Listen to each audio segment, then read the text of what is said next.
does not walk in the plan of the morally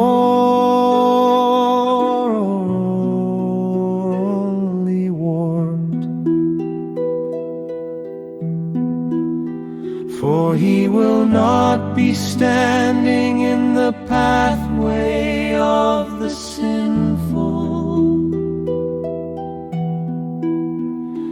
and he will not be sitting in the seatings of the mockers, but rather in the Torah of Yahweh he delights, and in his Torah he does meditate day and night.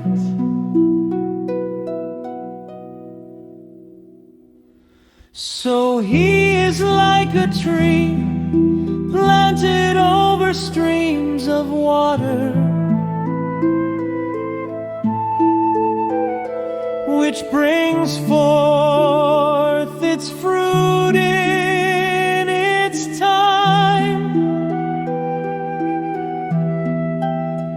and whose leaf does not wither, so that what he does will prosper.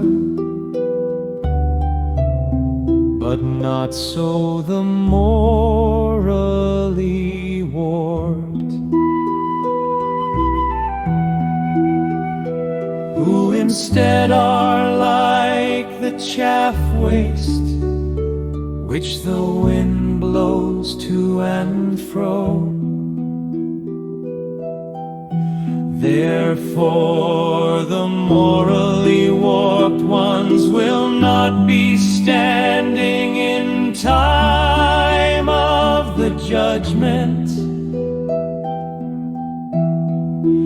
nor the sinful ones in the gathering of the righteous.